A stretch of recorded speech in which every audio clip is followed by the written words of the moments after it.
see what you doing. What's up, girl?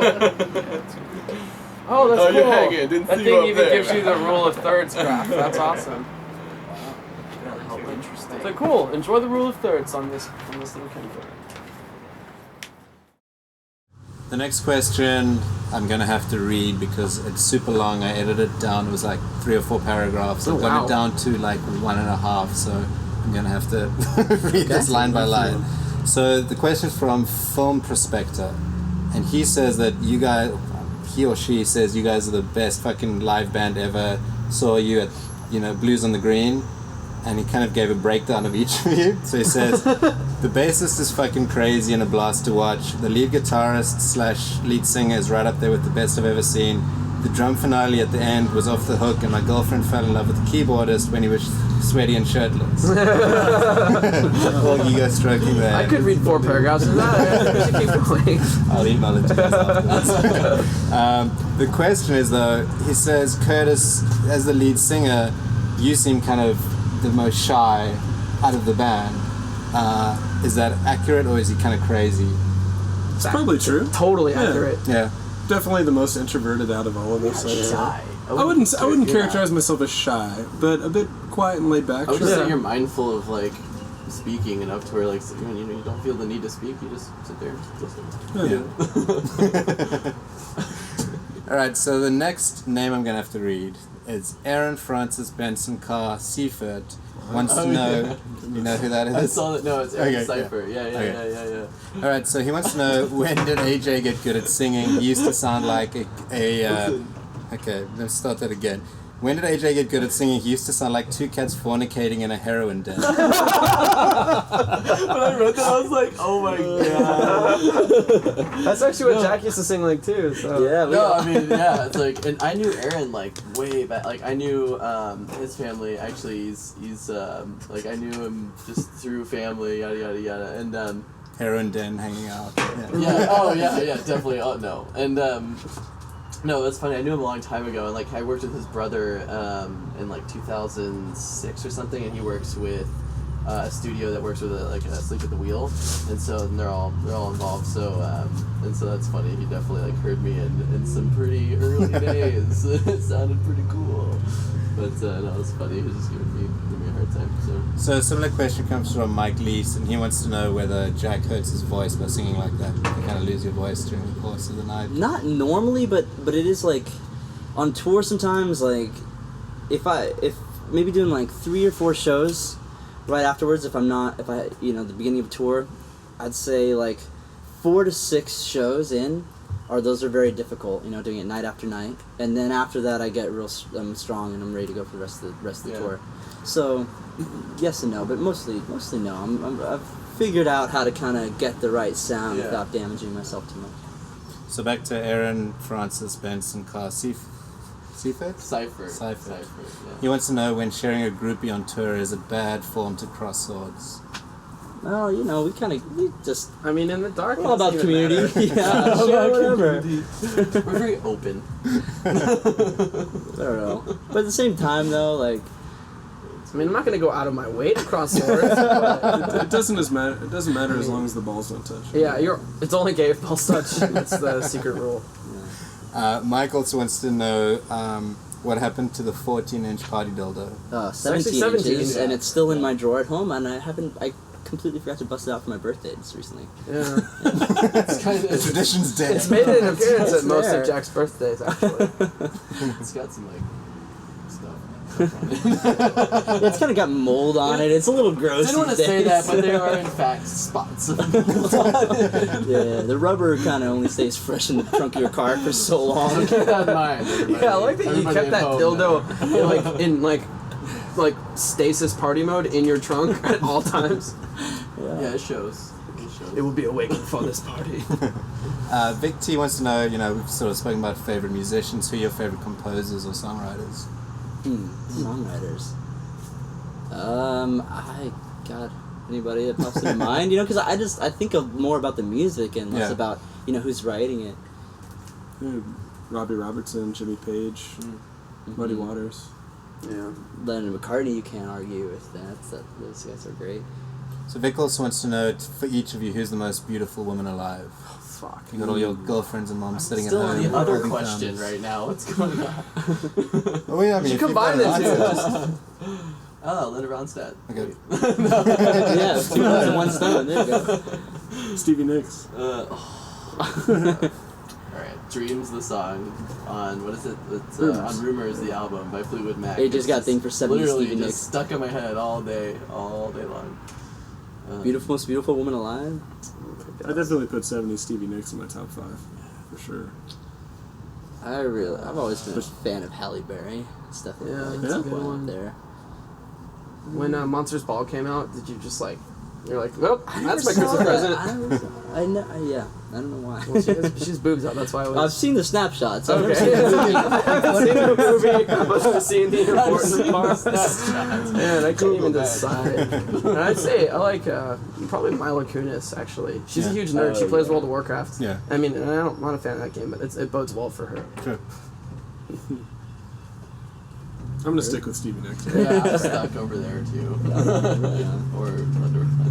So what is each of your sort of favorite album of the last 10 years? These are Man, these are good questions. Yeah. 10 years, maybe Merriweather Post Pavilion, Animal Collective. Yeah. Yeah. Deloused, what's the full name of the Deloused? Deloused in the Crematorium. Yeah, by Mars Volta. Previously was, I'm losing favor with it slightly because it's not aging super well, but the musicianship on that is insane. Yeah. That's definitely up there with mine. For It was sure. it was a huge influence to me with like finding that record when I was 15. Yeah, that's just like, the rhythms throughout Yeah. section throughout that album, the drums and bass throughout the album. It's Flea playing, but it doesn't sound like Red Hot Chili Yeah. Peppers. It's the best Flea. work he's John ever done. Theodore, yeah, that's Totally. that's amazing. It made me play not like a white guy when I was like 15 playing drums. Like, cool, this album taught me the values of my Hispanic side. God, what else? Last 10 years, man. I don't know. I can tell you 1 year, but I'm like, no, there's got to be so many There's so many better better. albums in the last 10 years. I don't know. I've like really been impressed with this Foles album that came out recently. Yeah. I saw them live, and I mean the album was very good, and I saw them live, and they just performed it so immaculately with such great energy, and I've been really impressed with that album, for sure. But I don't know if I'd call it best in last 10 Yeah, years. that's the thing I'm stuck on. Is like I don't know if it's the best of 10. But one album that has been extremely recurrent over the past at least like 5 or 6 or 7 years is actually Artifact by Sound Tribe Sector 9. It's like this really awesome. They don't do a lot of albums. They don't, at least as far as I know, they don't do a lot of like just albums that aren't live or just I just can't find a lot of releases like that. But Artifact is like this beautiful like. It's a long album, but it's this amazing album that it's just like all the dimensions of their band, and it's just really well produced, and it's something that you can always go back to, kind of a thing. It's like there's so many dimensions of it. You're like, it's beautiful. Cut Copy's first album, Sonoscope, yeah. is that Sonoscope? In Ghost Colors. In Ghost Colors. That's yeah, actually their second Yeah, full yeah. length. Yeah. Oh yeah, that's right. That's right. Yeah. Their second album, but there's Justice yeah. Cross is like Justice That's Cross great. is one of my That's good. favorite Justice albums of the last Cross, 10 yeah, years. like, Easily, you're right. that's- That is like yeah. a firm fucking I thought pick for about me. that, and I was like, yeah. I was Yeah. like, what am I talking about? Yeah, So, no, Justice Cross, easily top 5 I last mean, 10 years. I mean, it's like you listen. I feel like we probably listen to it so much that it's like Yeah. it's just like, please give us another. Yeah. No, they're putting it out. Like they put out their Right. new single "Civilization," and it's like sounds like a fucking Queen Do song. we know when the new ones? It's coming out in the next few months. Sounds like a Queen song. Yeah, it's like a. vocal harmonies. It's Is just it I don't good? know. It's not my jam. Really? It's probably their weakest song. They've I had on that probably love album, it, but so that's cool. I don't know. loved it. So not to belabor a point, but Vic also wants to know what your favorite Austin musician of the last 5 years is. So Austin musician? Yeah, Austin musician or band. Very specific time frames he's been setting here. my personal favorite is I'm blanking on her name. I feel really bad. The girl from Mother Falcon who sings and plays guitar. Yeah. She's that good. She's super cute. But I mean, I don't follow the Austin scene too much. Yeah. I actually personally would pick Wolfgang Gardner, who's a producer from Austin, and he's actually like been one of the biggest influences on the electro scene in the world. So I mean, I guess him first, but Fresh to the last 5 years, or Yeah, still the last, working? last 5 years. Well, if you can choose a band, I'll choose White Denim. Yeah, White Denim. Yeah. I love White Denim. Yeah. Those guys are machines. They're superhuman. yeah. I mean, To be honest, like I haven't. I mean, due to us being like so involved with the scene and stuff in Austin, I don't find myself like totally up on like newer bands. You know, I feel like we're just kind of like very aware of like the scene that we're relating with. But further than that, you know, I feel a little foggy. But a few years ago, like when At All Cost existed, like that was one band within the last 5 years that I would go to a lot. I went to tons of At All Cost shows. They were just like. It was just, you know, it's a pretty cool experience. We played with Black Joe Lewis at the Diadil's Toadies last year. That was he is incredible performer. He just played on Letterman, right? Yeah, they were just on Letterman. Good for them, He's probably mine. I just blew away performer. I just love his whole band's incredible. The horn section, I love those guys. Awesome. Oh, Hard Proof. You guys have to see Hard Proof. Yeah, his Black Joe Lewis's horn section. They have another band, Hard Proof, that's like Afrobeat stuff, and those guys are incredible. Yeah, definitely check them out. Is it the guy we met with the? They played last night, and I really want to go out. The Barry the Barry sax player. Yeah, that guy's really cool. He was particularly good. The Barry sax player from. All those guys are unreal. So you guys have started working on some new material. Do you have a sort of timeline? What are we looking at for when people can start hearing new music? It'll be a while. It'll be a while for sure. You know, because we're particularly meticulous, and you know, we really like to take our time with the songwriting. And the last album, actually, the songs were 2 years in writing process before we hit the studio. It won't be that long, but we'll be locked down the next 2 months, all throughout the rest of the summer. You know, writing most days of the week. So. Hopefully it's sooner than later, but you know we haven't set any dates for studio time or anything like that, so I really can't say. But I would say sometime in 2012 we'll be putting out hopefully a follow-up record, and we're looking forward to it. We've started writing. We've got a couple songs that are mostly done, but then there's a million baby ideas. So it's really hard to say where it's gonna go and how long it'll be, but soon we're working hard at it. We're really cracking it. It's having fun writing it. Do you guys perform some new stuff? Do you try it out with the crowd? Yeah, we've got a couple new ones. Yeah, we love road testing our songs before they're totally done, because we kind of get a good gauge for what really works live. And so it's kind of a trilogy of 3 songs there would be 3 tracks that kind of flow into each other, but 3 separate songs. And so we've been testing that out. So and it really like hones a song when you play it live greatly, because it just cuts the crap. You know, you're like you play something and like you're like all of a sudden like never playing that again kind of a thing, you know, and it just immediately cuts through. You know right away what works and what doesn't. Yeah. So what gigs do you have coming up? Do you guys have anything you want to promote? Locally, we're not going to be doing too much for a little while. In late August, we'll be doing the Austin Chronicles Hot Sauce Festival, and then we'll be out on the road, big 2-month tours all of September and October. And we should be doing some sort of big homecoming show right around then, sometime around Halloween. But that probably last week of October. Yeah, right around the end of October. So we'll as soon as that's all figured out, we'll definitely post that up. But look for that. Should be a nice big show sometime late October. Definitely look for that. That'll be a good time.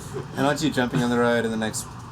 Pretty soon. We are, we're going out to Tampa to play the Tropical Heatwave Festival at the end of July, and then we'll do a kind of 2-week run back from there. But other than that, we'll be the rest of the summer just locked up here writing music. And where can people find you, sort of online, website, Twitter, Facebook? What are all your URLs? Yeah, the brightlightsocialhour.com, definitely where you can get the most comprehensive, everything you need, music. Yeah, and you can find everything from there, but also facebook.com/the Brightlight Social Hour. Twitter is at TBLSH, and we've got a MySpace too, all that stuff. But Facebook is where we're most active, and we're doing most of our stuff. Facebook and Twitter, but our website for everything you could possibly want. While you're checking them out, have a look at follow vivogig and BandLENS on Twitter and Facebook. Check out BandLENS at bandlens.com. Thanks for filming this, guys. And go to vivogig.com to ask upcoming bands a question. We've got Auroravore, Oh No My, and The New Division coming up soon. Also, go to vivogig.com for the full video version of the interview with some show footage as well. Thanks for being here, guys. Thanks. Of course. Thanks so much for having us. Appreciate it.